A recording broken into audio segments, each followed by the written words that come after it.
খামেনির কফিনটি ইসলামী প্রজাতন্ত্র ইরানের জাতীয় পতাকায় মুড়ে অনুষ্ঠান স্থলে নিয়ে আসা হয়, যার উপর রাখা ছিল তার ঐতিহ্যবাহী কালো পাগড়ি।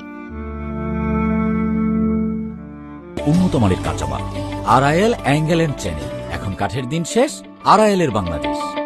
তবে এই অন্ত্যেষ্টিক্রিয়ার সবচেয়ে হৃদয় বিদারক দৃশ্য ছিল খামেনির কফিনের পাশে রাখা তার অন্য স্বজনদের মরদেহ। এর মধ্যে খামেনির মাত্র 14 মাস বয়সী নাতনি জাহরা মোহাম্মদী গোলপায়েগানির একটি ছোট কফিনও রয়েছে। গত 28 ফেব্রুয়ারি ইরানের উপর মার্কিন ও ইসরায়েলি বাহিনীর যৌথ হামলা চলাকালে সাবেক সর্বোচ্চ নেতা আলী খামেনি এবং তার পরিবারের বেশ কয়েকজন সদস্য নিহত হন। নিহতদের মধ্যে খামেনির 14 মাস বয়সী নাতনি জাহরাও ছিলেন। শুক্রবার তেহরানে অন্ত্যেষ্টিক্রিয়া অনুষ্ঠানে জাহরার ছোট কফিনটি জাতীয় পতাকায় মুড়িয়ে প্রদর্শন রাখা হয় এবং পাশে রাখা হয় তার ফ্রেমে বাঁধানো ছবি। শুক্রবার বিকেল থেকে শত শত ইরানি নাগরিক তেহরানের গ্র্যান্ড মুসাল্লা কমপ্লেক্সের বাইরে অপেক্ষা করছিলেন। শনিবার সকালে প্রধান তোরণ উন্মুক্ত করার পর হাজার হাজার শোকগ্রস্ত মানুষ সেখানে প্রবেশ করেন।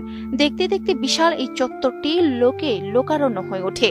বার্তা সংস্থা এএফপির এক প্রতিবেদনে বলা হয়েছে, উপস্থিত লোকজনের হাতে লাল রঙের ব্যানার, যা শিয়া সংস্কৃতিতে মূলত প্রতিশোধের প্রতীক